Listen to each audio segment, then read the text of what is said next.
असे बरे ना, बरेच असतील. मला माहिती आहे तुम्ही चांगलेच असता, लाईक शेअर नाही करता, माझे एवढे चांगले चांगले व्हिडिओ पाहता आणि लाईक नाही करता. खुशी तुमची.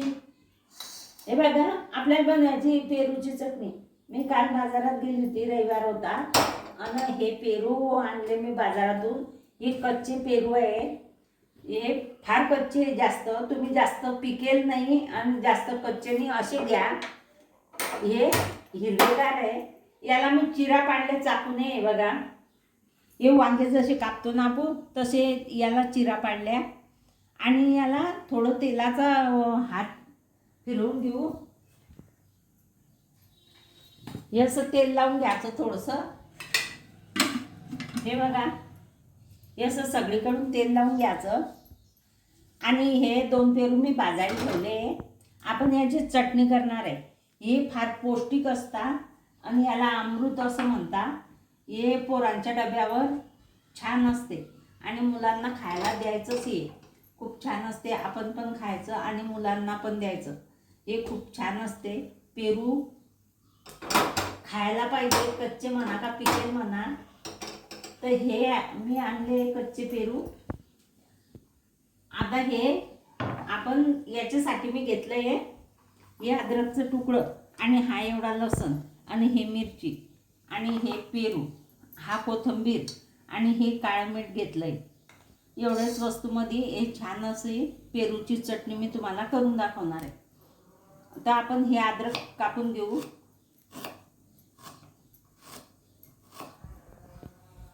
अशी छान होते पेरूची चटणी, आंबट आणि मस्त, खूपच चांगली होते.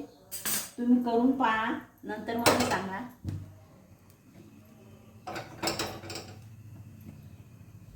खूप छान होते. आता हा पेरू झालेला आहे.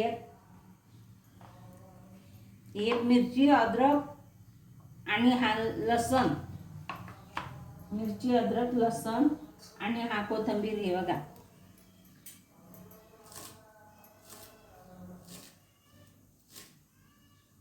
हा गण सारा कोथिंबीर घ्यायचा छान,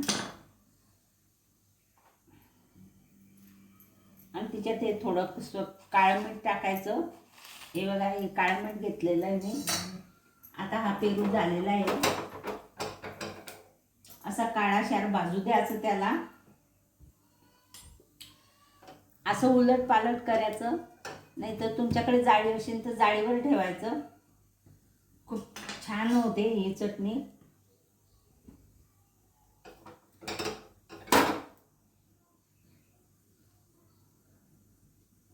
हे बघा, हा झालेला आहे. असा काळा करून घ्यायचा त्याला खूप, आणि हळूहळू हळूहळू त्याचे असे साल काढून घ्यायची.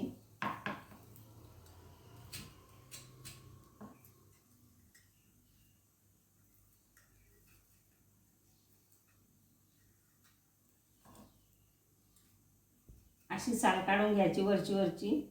काळं आले नाही पाहिजे, आधी हे काळं काढून टाकायचं.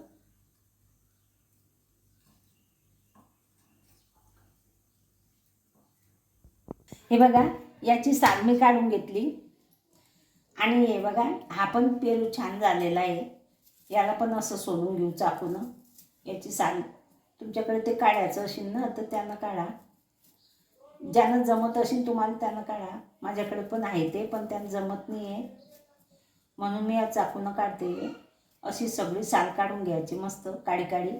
हा पूर्ण काळा झालेला होता. हे बघा, पूर्ण काळा केलेला होता. त्याला चांगलं होऊ द्यायचं मस्त, आणि ह्या असे साल काढून घ्यायचे.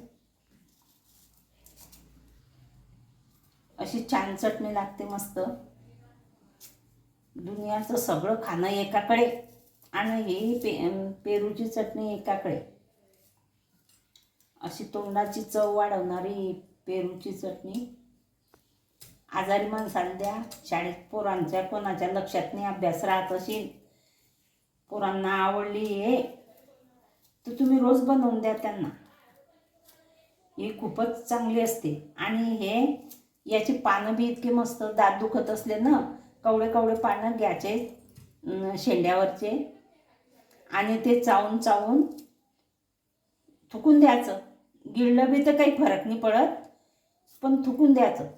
आणि ते दात, किडलेले दातसुद्धा चांगले होतात त्या पानानं.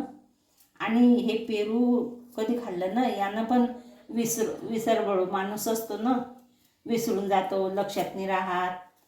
त्याने हे पेरू कधी असे खाल्ले किंवा ही चटणी करून खाल्ली किंवा पिकलेले पेरू खाल्ले तर खूपच फायदा होतो. चांगलं असते हे खायचं.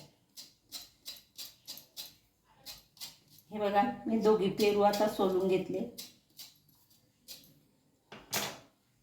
आणि याला कपड्याने पुसून घ्यायचं असं छान.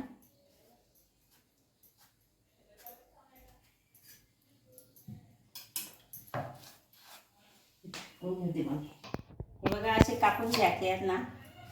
हे बघा, मी मधून कापलेलं होतं त्याला भाजताना, म्हणून काही त्रास होत नाही कापायला. ते असं कापून घ्यायचं.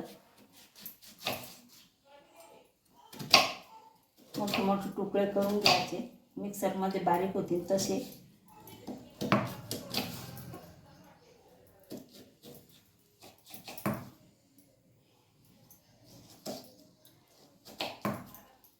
एक किलो आणून द्यायचे, रोज एक एक एक एक करून द्यायचं मुलांना. मस्त डब्यामध्ये नेत असतील तर डब्यामध्ये, नाही तर जेवणाबरोबर घरी ठेवायचं. या मिक्सरच्या भांड्यात मी हे टाकून घेते आता. हे थोडे जास्त कच्चे होते, तुम्ही एवढे कच्चे नका घेऊ. बघा, पेरूची हिरवीगार चटणी. ही चटणी खूपच चवदार झालेली आहे. हे एक वेळा तुम्ही बनवून पहा, तुम्ही खाऊन पहा, आणि खूपच छान झालेली आहे. अशी चटणी मुलांना द्या, कशाबरोबर बी खाऊ द्या त्यांना. ही चटणी फार पौष्टिक असते आणि फार चांगली असते. अशी चटणी तुम्ही बनवा. तुम्ही ही आवडली तर लाईक करा, शेअर करा, सबस्क्राईब करा, घंटीचं बटन दाबा बरं का, घंटीचं बटन दाबा.